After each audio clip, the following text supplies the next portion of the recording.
ഹരേ കൃഷ്ണ. എല്ലാവർക്കും മാധവത്തിലേക്ക് സ്വാഗതം. നമ്മൾ ഹിന്ദുമത വിശ്വാസികളുടെ ഏറ്റവും പുണ്യമായ നദി ഏതാണ്?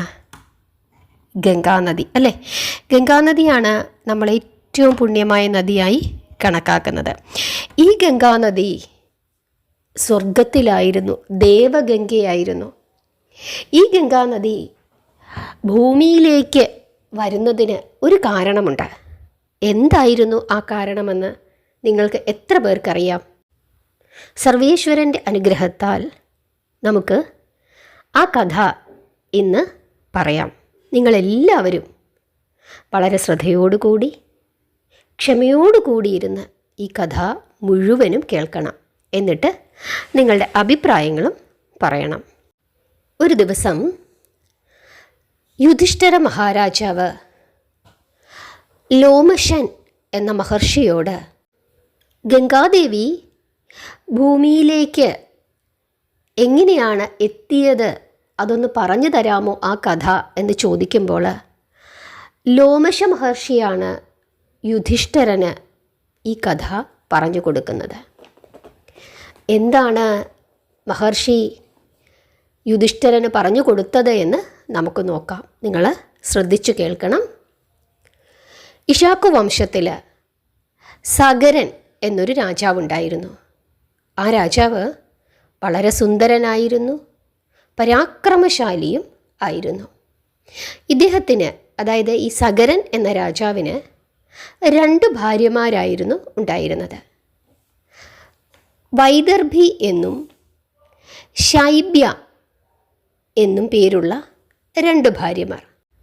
അങ്ങനെ ഇരിക്കെ ഒരിക്കൽ രാജാവ്, സഗരൻ എന്ന രാജാവ് തൻ്റെ 2 ഭാര്യമാരായ വൈദർഭിയോടും ശൈബ്യയോടും കൂടി എവിടെ പോവുകയാണ്? കൈലാസത്തിലേക്ക് പോവുകയാണ്. എന്നിട്ട് 3 പേരും കൂടി കഠിനമായ തപസ്സാണ് പിന്നീട് അനുഷ്ഠിച്ചത്. തപസ്സിൻ്റെ ഫലമായിട്ട് മഹാദേവൻ പ്രത്യക്ഷപ്പെടുകയും മഹാരാജാവിനോടും രാജ്ഞിമാരോടും വരം ആവശ്യപ്പെട്ടുകൊള്ളാൻ പറയുകയും ചെയ്തു. രാജാവും പത്നിമാരും മഹാദേവൻ്റെ കാൽക്കൽ വന്ദിച്ചുകൊണ്ട് സന്താനത്തെയാണ് ആവശ്യപ്പെട്ടത്. അപ്പോൾ മഹാദേവൻ വളരെ സന്തോഷത്തോടു കൂടി പറയുകയാണ്, രാജാവേ, നിങ്ങൾ വരം ചോദിച്ച മുഹൂർത്തത്തിൻ്റെ പ്രത്യേകത കൊണ്ട് ഒരു രാജ്ഞിക്ക് അഹങ്കാരികളും ശൂരന്മാരുമായ 60,000 പുത്രന്മാർ ഉണ്ടാകും. പക്ഷേ അവരെല്ലാം ഒരുമിച്ച് തന്നെ നഷ്ടപ്പെടുകയും ചെയ്യും. മറ്റേ റാണിയിൽ ശൂരനായ ഒരു പുത്രനും ഉണ്ടാകും. ഇങ്ങനെ വരം കൊടുത്ത ശേഷം മഹാദേവൻ അപ്രത്യക്ഷനാവുകയും ചെയ്തു. അതിനുശേഷം ഈ രാജാവ്, അതായത് ഈ സഗരൻ എന്ന രാജാവ് തൻ്റെ 2 ഭാര്യമാരോടും കൂടി തിരിച്ച് രാജധാനിയിലേക്ക് പോവുകയും ചെയ്തു. ഏറെ താമസിയാതെ ഈ 2 ഭാര്യമാരും ഗർഭിണികളാവുകയും ചെയ്തു. വൈദർഭി എന്ന രാജ്ഞി ഒരു മാംസപിണ്ഡത്തെയാണ് പ്രസവിച്ചത്. ശൈബ്യ ഒരു തേജസ്വിയായ ഒരു പുത്രനെയും പ്രസവിച്ചു. വൈദർഭി പ്രസവിച്ച ആ മാംസപിണ്ഡത്തെ ഈ രാജാവ് ദൂരേക്ക് കളയാനായി ശ്രമിച്ചപ്പോൾ ഒരു അശരീരി കേൾക്കുകയും ഈ മാംസപിണ്ഡത്തെ ഈ രാജാവ് 60,000 കഷ്ണങ്ങളാക്കി നുറുക്കി എന്തു ചെയ്തു? ചെറിയ ചെറിയ കുടങ്ങളിലാക്കി വിധിപ്രകാരം, അശരീരി പറഞ്ഞതനുസരിച്ചിട്ടുള്ള വിധിപ്രകാരം സൂക്ഷിക്കുകയും ചെയ്തു. ഓരോ കുടവും സൂക്ഷിക്കുവാനായി പ്രത്യേകം ദാസിമാരെയും ഏർപ്പെടുത്തി. കുറേ കാലം കഴിഞ്ഞപ്പോൾ തേജോരൂപികളായ 60,000 പുത്രന്മാർ ആ കുടങ്ങളിൽ നിന്നും പുറത്തു വന്നു. അവർ ക്രൂര സ്വഭാവികളായിരുന്നു, ദുഷ്കർമ്മികളുമായിരുന്നു. അവർ ആകാശത്തിൽ ഇങ്ങനെ പറന്നു സഞ്ചരിച്ച് എല്ലാവരെയും ധിക്കരിക്കുകയും ഉപദ്രവിക്കുകയും ചെയ്തുകൊണ്ടിരുന്നു. അങ്ങനെ കഴിഞ്ഞ് വരുന്ന ആ സമയത്ത് ഈ സഗരൻ എന്ന രാജാവ് അശ്വമേധം നടത്താനായിട്ട് പോവുകയാണ്. അങ്ങനെ ഇരിക്കുന്ന സമയത്ത് നമ്മൾ മുമ്പേ പറഞ്ഞു, ഈ ശൈബ്യ എന്ന രാജ്ഞിക്ക് ഒരു പുത്രൻ ഉണ്ടായി എന്ന് പറഞ്ഞു. ആ പുത്രൻ്റെ പേരാണ് അസമഞ്ജസൻ. ഈ കുട്ടിക്ക്, അതായത് ഈ പുത്രന്, ഈ അസമഞ്ജസന് ഒരു ദുഷ്ട സ്വഭാവം ഉണ്ടായിരുന്നു. എന്തായിരുന്നു ആ ദുഷ്ട സ്വഭാവം? ഇയാൾ ജനങ്ങളുടെ ദുർബലരായ കുട്ടികൾ കരയുന്നത് കേട്ടാൽ ഉടൻ തന്നെ ആ കുഞ്ഞുങ്ങളെ കഴുത്തിന് തൂക്കി നദിയിൽ എറിഞ്ഞു കളഞ്ഞ് കൊല്ലുമായിരുന്നു. ഇങ്ങനെയുള്ള ഈ ദുഷ്ടൻ്റെ പ്രവൃത്തി സഹിക്കാൻ വയ്യാതെ ജനങ്ങൾ രാജാവിൻ്റെ അടുത്ത് വന്ന് പരാതി പറഞ്ഞു. അതായത്, രാജാവേ, അങ്ങയുടെ പുത്രൻ ഞങ്ങളുടെ കുഞ്ഞുങ്ങളെ, ഇങ്ങനെ കരയുന്ന കുഞ്ഞുങ്ങളെല്ലാം പിടിച്ചിതുപോലെ കൊല്ലുന്നു എന്ന് പറഞ്ഞു. അങ്ങനെ പലതരത്തിലും രാജാവ് പുത്രനെ പറഞ്ഞ് വിലക്കി. പക്ഷേ ഈ അസമഞ്ജസൻ അതിൽ നിന്നൊന്നും പിന്മാറിയില്ല. അതിൻ്റെ ഫലമായിട്ട് ഈ രാജാവ് വളരെയധികം ദുഃഖിതനാവുകയും മന്ത്രിമാരെ വിളിച്ചിട്ട് ആ പുത്രനെ നാട് കടത്താൻ പറയുകയും ചെയ്തു. അങ്ങനെ ആ നഗരത്തിൽ നിന്നും ഈ പുത്രനെ രാജാവ് പുറത്താക്കുകയും ചെയ്തു. അങ്ങനെ ഇരിക്കുന്ന സമയത്താണ് ഈ സഗരൻ അശ്വമേധത്തിന് ഒരുങ്ങുന്നത്. അശ്വമേധയജ്ഞം നടത്തിക്കഴിഞ്ഞാൽ ആ രാജാവ് പിന്നീട് ചക്രവർത്തിയായി മാറുകയാണ്. അങ്ങനെ ചക്രവർത്തിയായി മാറണമെങ്കിൽ ആ ചുറ്റിലുമുള്ള രാജാക്കന്മാർ, മറ്റു രാജാക്കന്മാരെല്ലാവരും ഈ രാജാവിനെ അംഗീകരിക്കണം, കപ്പം കൊടുക്കണം. അതാണ് വിധി. അതിനു വേണ്ടിയിട്ട് ഒരു കുതിരയെ, യാഗാശ്വം, ആ കുതിരയെ എല്ലാ നാട്ടിലേക്കും പറഞ്ഞയക്കും. ആ കുതിരയുടെ കൂടെ ആളുകളും കാണും. അവർ ഇന്ന കാര്യത്തിനാണ് വന്നത് എന്ന് ആ രാജ്യത്ത് അറിയിക്കും.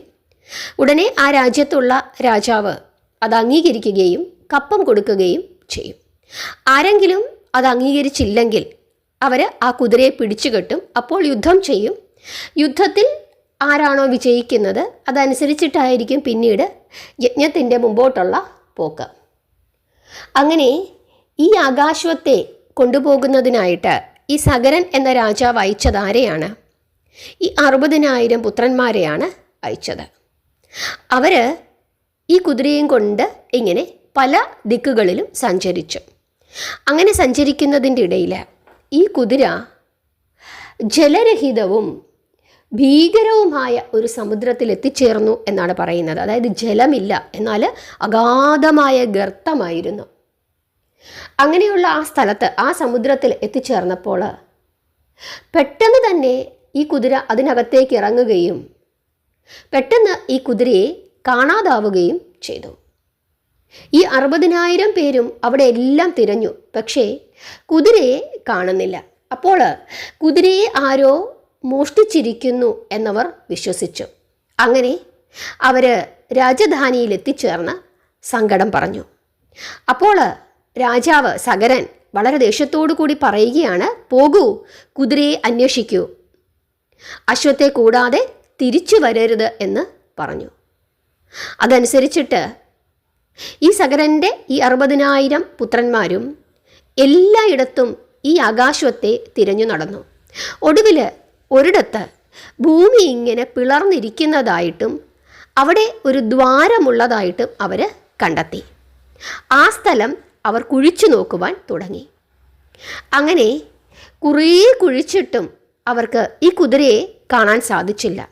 അതുകൊണ്ട് തന്നെ വളരെ ദേഷ്യത്തോടു കൂടി അവർ ഈശാന കോണിൽ ഒരു കുഴി കുഴിക്കുകയും അത് പാതാളം വരെ കുഴിക്കുകയും ചെയ്തു. അങ്ങനെ ഇവർ ആ കുഴിയിലൂടെ ഇറങ്ങി പാതാളത്തിൽ എത്തിച്ചേർന്നപ്പോൾ അവിടെ ഈ കുതിര അവിടെ മേഞ്ഞു നടക്കുന്നതായിട്ട് അവർ കാണുകയാണ്. ഈ കുതിരയുടെ അടുത്ത് തേജോമയനായ കപില മഹർഷിയെയാണ് കാണുന്നത്. അങ്ങനെ കുതിരയെ കണ്ടതോടുകൂടി അവർക്ക് സന്തോഷമാവുകയും കപിലനെ അവഗണിച്ചുകൊണ്ട് അവർ കുതിരയെ കൊണ്ടുപോകാൻ തുടങ്ങുകയും ചെയ്തു. അത് കപിലന് വളരെയധികം ദേഷ്യമുണ്ടാക്കുകയും കപിലൻ അവരെ ഇങ്ങനെ നോക്കുകയും ചെയ്തു. ആ കപിലസ്വാമിയുടെ ആ നോട്ടത്തിൽ, തേജോമയമായ ആ നോട്ടത്തിൻ്റെ ആ ദൃഷ്ടിയുടെ ഭാഗമായിട്ട് ഈ 60,000 പുത്രന്മാരും സഗരൻ്റെ പുത്രന്മാരും ഭസ്മമായി പോവുകയും ചെയ്തു. ഈ കാര്യം നാരദമുനി മനസ്സിലാക്കുകയും നാരദന് സഗരൻ്റെ അടുത്തു ചെന്ന് ഈ കാര്യങ്ങളൊക്കെ പറയുകയും ചെയ്തു. നാരദൻ്റെ വാക്കുകൾ കേട്ടപ്പോൾ സഗരന് വളരെയധികം സങ്കടം തോന്നുകയും പക്ഷേ പണ്ട് മഹാദേവൻ അരുളി ചെയ്ത കാര്യം ഓർമ്മിക്കുകയും ചെയ്തു. അതോടുകൂടി ഇതെല്ലാം വിധി എന്ന് നിശ്ചയിച്ചിട്ട് രാജാവ് മറ്റൊരാളെ വിളിക്കുകയാണ്. ആരെയാണ് വിളിച്ചത്? തൻ്റെ പൗത്രനായ അംശുമാനെ വിളിക്കുന്നു. അംശുമാൻ ആരാണ്? സഗരൻ്റെ പൗത്രനാണ്, അസമഞ്ജസൻ്റെ പുത്രനാണ്. അസമഞ്ജസനെ നാടുകടത്തി അല്ലേ? ആ അസമഞ്ജസൻ്റെ പുത്രനാണ് അംശുമാൻ. അംശുമാനെ വിളിച്ചിട്ട് പറയുകയാണ്, മകനെ, നിന്റെ പിതാവിനെ ഞാൻ നാടുകടത്തി. ധർമ്മരക്ഷ ചെയ്യുന്നതിന് വേണ്ടിയിട്ടാണ് ഞാൻ അങ്ങനെ ചെയ്തത്. എൻ്റെ മറ്റു പുത്രന്മാർ എല്ലാവരും ഭസ്മമായി പോവുകയും ചെയ്തു. യാഗാശ്വത്തെ കിട്ടിയതുമില്ല. എനിക്കിപ്പോൾ ദുഃഖം മാത്രമേ ഉള്ളൂ. അതുകൊണ്ട് കുഞ്ഞേ, നീ എങ്ങനെയെങ്കിലും കുതിരയെ തേടിപ്പിടിച്ച് കൊണ്ടുവരണം. ഞാൻ യജ്ഞം പൂർത്തിയാക്കിയിട്ട് സ്വർഗം പൂകട്ടെ.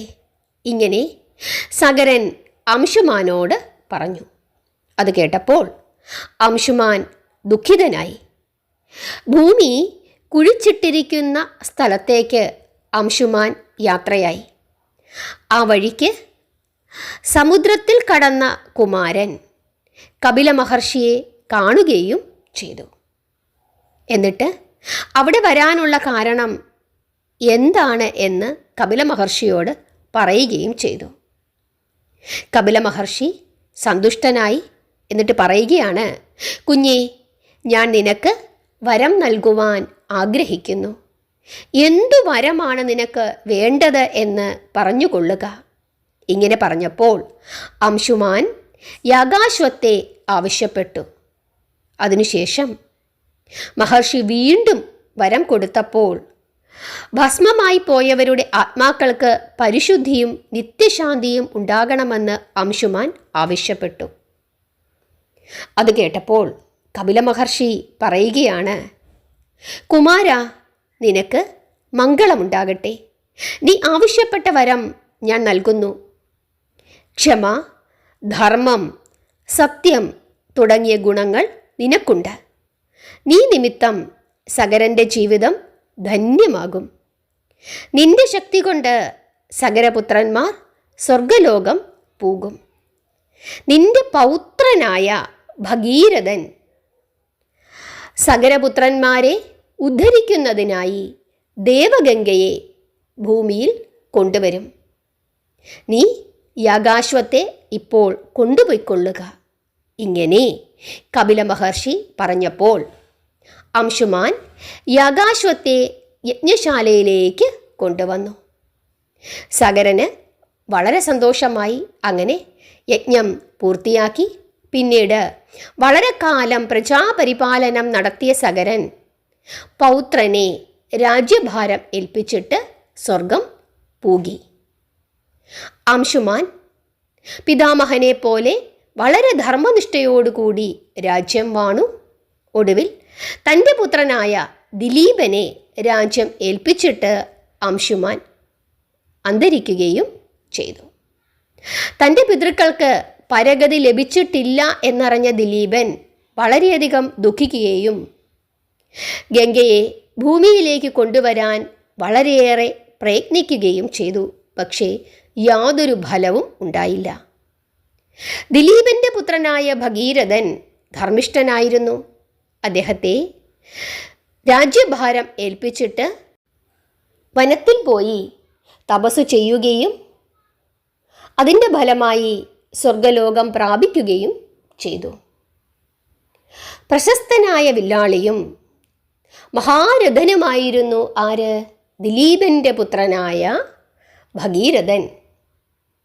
കപില മഹർഷിയുടെ കോപത്താൽ തൻ്റെ പൂർവികർ ഭസ്മമായി പോയെന്നും ആ പിതൃക്കൾക്ക് സ്വർഗം ലഭിച്ചിട്ടില്ലെന്നും മനസ്സിലാക്കിയ ഭഗീരഥൻ വളരെയധികം ദുഃഖിക്കുകയും ചെയ്തു. തൻ്റെ പിതൃക്കൾക്ക് ഇതുവരെ സ്വർഗം ലഭിച്ചിട്ടില്ല. അദ്ദേഹം തൻ്റെ ഭരണം എല്ലാം മന്ത്രിമാരെ ഏൽപ്പിച്ചിട്ട് ഹിമാലയത്തിൽ പോയി തപസ് ആരംഭിച്ചു. കായ്കനികളും ജലവും കഴിച്ചുകൊണ്ട് അദ്ദേഹം 1000 ദിവ്യവർഷം കഠിന തപസ് അനുഷ്ഠിച്ചു.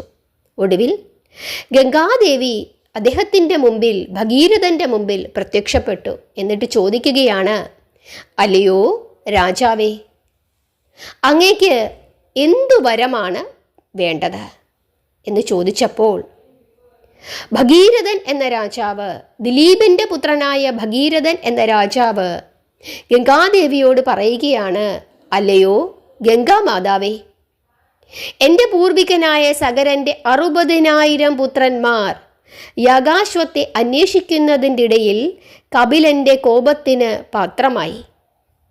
കപിലൻ അവരെ യമലോകത്തേക്ക് അയച്ചു കളഞ്ഞു. അവർക്ക് ഇതുവരെ മോക്ഷം ലഭിച്ചിട്ടില്ല. അവരുടെ ഭസ്മത്തിൽ അവിടുത്തെ ജലം കൊണ്ട് അഭിഷേകം നടത്തുന്നതുവരെ അവർക്ക് മോക്ഷം ലഭിക്കുകയില്ല. ആ സഗരപുത്രന്മാരെ മോക്ഷത്തിലേക്ക് എത്തിക്കണം എന്ന് ഞാൻ അമ്മയോട് പ്രാർത്ഥിക്കുന്നു. അത് കേട്ടപ്പോൾ ഗംഗാദേവി ഇപ്രകാരം പറഞ്ഞു, അല്ലയോ രാജാവേ, നിങ്ങളുടെ പ്രാർത്ഥന ഞാൻ സഫലമാക്കാം. സംശയം വേണ്ട. ആകാശത്തിൽ നിന്നും ഭൂമിയിലേക്ക് ഞാൻ വരുമ്പോൾ എൻ്റെ അതിശക്തമായ ഭാരം ഒരുപക്ഷേ ഭൂമിദേവിക്ക് സഹിക്കുവാൻ സാധിക്കുകയില്ല. 3 ലോകങ്ങളിലും എന്നെ താങ്ങാൻ കെൽപ്പുള്ള ആരുമില്ല. ദേവാദിദേവനായ ശ്രീ നീലകണ്ഠന് എന്നെ താങ്ങാൻ തീർച്ചയായും കഴിയും. താങ്കൾ തപസ്സു ചെയ്ത് അദ്ദേഹത്തെ പ്രസാദിപ്പിക്കൂ. ഞാൻ ഭൂമിയിൽ വീഴുമ്പോൾ അദ്ദേഹം ശിരസ്സുകൊണ്ട് എന്നെ താങ്ങും. നിങ്ങളുടെ പിതൃക്കളുടെ നന്മയ്ക്ക് വേണ്ടി അദ്ദേഹം സഹായിക്കും. ഇങ്ങനെ ഗംഗാദേവി അരുളി ചെയ്യുകയാണ്. അത് കേട്ടപ്പോൾ ഭഗീരഥൻ കൈലാസത്തിൽ പോയി കഠിനമായ തപസ് അനുഷ്ഠിച്ചു. മഹാദേവൻ സന്തോഷിച്ചു. ഗംഗാദേവിയെ ഭൂമിയിൽ താങ്ങി ഇറക്കാമെന്ന് മഹാദേവൻ സമ്മതിക്കുകയും ചെയ്തു. ഭഗീരഥൻ വീണ്ടും ഗംഗാദേവിയെ സ്മരിച്ചു. ശ്രീ ശങ്കര ഭഗവാൻ ഹിമാലയത്തിൽ ഗംഗാദേവിയെ പ്രതീക്ഷിച്ച് നിൽക്കുന്നുണ്ടായിരുന്നു.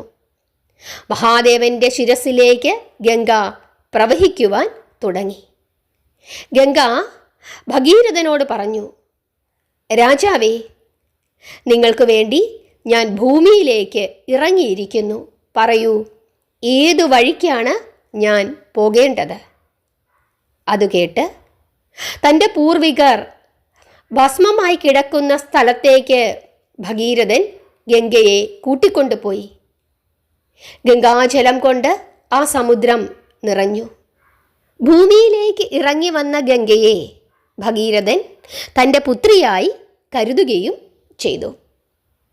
തൻ്റെ ആഗ്രഹം സാധിച്ചതിനാൽ സംതൃപ്തനായ രാജാവ് ഗംഗാജലം കൊണ്ട് തൻ്റെ പിതൃക്കൾക്ക് മോക്ഷവും നേടിക്കൊടുത്തു. ഹരേ കൃഷ്ണ.